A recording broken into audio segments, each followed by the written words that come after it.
Wow, ang taas ng boses. So yun guys, ang gawin po natin ang reaction video ngayon is ito pong bata mula sa Lantapan, Bukidnon. Tutulungan po natin siya ng kilala sa social media since pangarap po niya na maging isang singer at makapasok nga po sa The Voice. So ito po guys, panoorin po natin itong batang ito.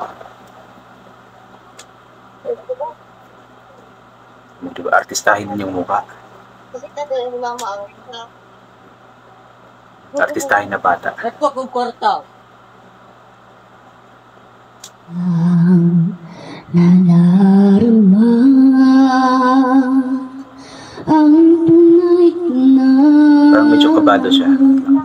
Magsinta,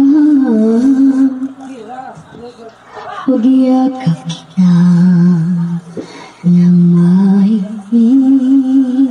Maganda yung boses niya. Parang ako'y nasa langit, ngunit ito ay panaginip lamang, pagkat ang puso mo'y labis kong nasaktan. Pakiusap ko ay pakinggan. O parang medyo kabado siya or parang hindi niya makontrol yung boses niya.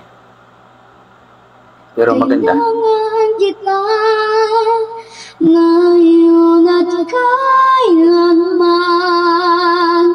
Kailangan mong malaman na ikaw lamang ang tunay kong minamahal. Hindi pa niya magano makontrol yung boses niya. Ang tangi kong hiling, Kinakabahan siguro siya. makapiling ka muli.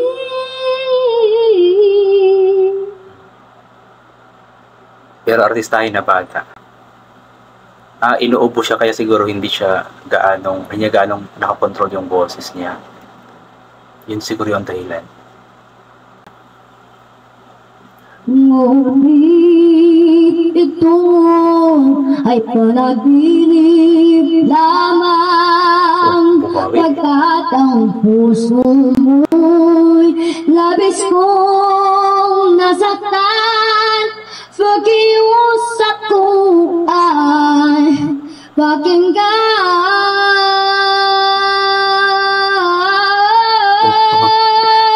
Ang taas. Bumirit ng mataas. Grabe yung taas ng boses. Kailangan kita ngayon at kailanman. Kailangan mong malaman na ikaw lamang ang tunay kong minamahal. Ang tanging Taas ng boses.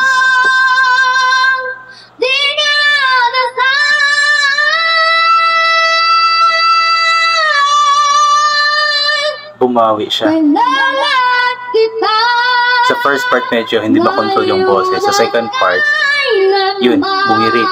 Ang taas ng boses. Kailangan mong malaman na ikaw lamang ang tunay kong minamahal.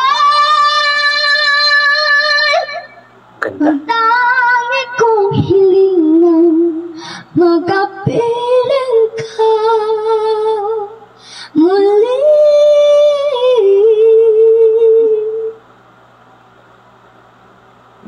Magaling na bata. Kailangan lang ng more practice. Ayan. Wait lang.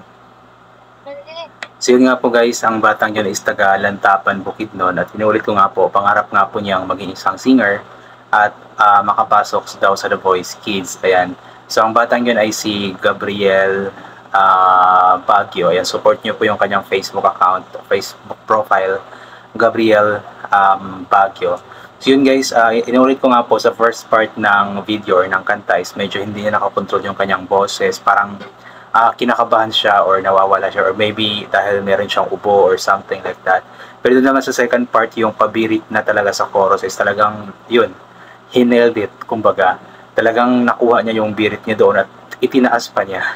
So nakakatuwa si Gabriel Baguio.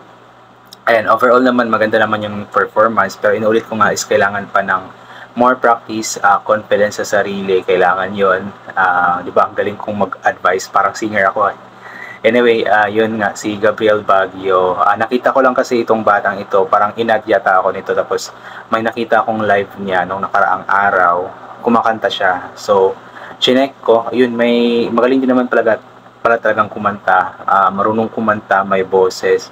Kaya, yun, good luck sa iyo, Gabriel Baguio. Ayan, inulit ko po, support po natin sana siya.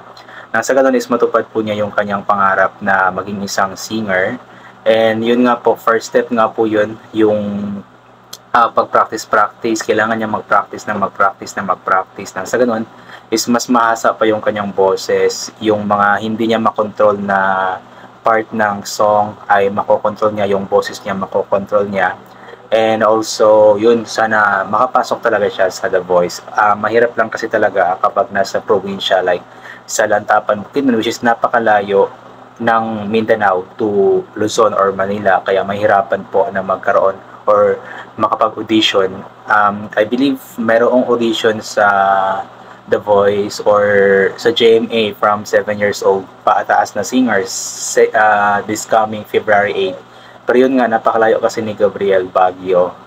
Ang mahirap kasi sa mga nasa probinsya, kahit na talented ka, pero kung wala namang lumalapit na opportunities, mahihirapan talaga, especially sa mga bata na katulad niya.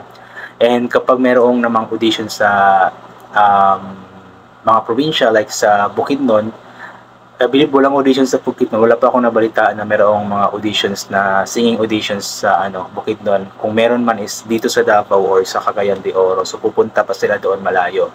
So yung Lantapan kasi isa siya sa municipality ng Bukidnon or province of Bukidnon.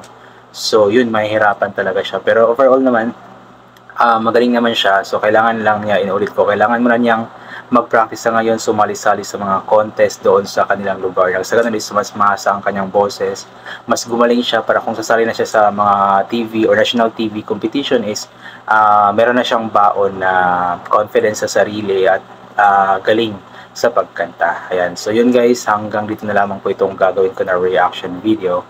Ayan, so thank you so much po sa lahat ng mga bumabalik sa aking YouTube channel. God bless po sa ating lahat. Ugalin po nating magdasal palagi, magpasalamat sa lahat ng mga bagay na ating natatanggap kahit di man po natin ito hinihingi. Inulit ko, God bless and bye for now po.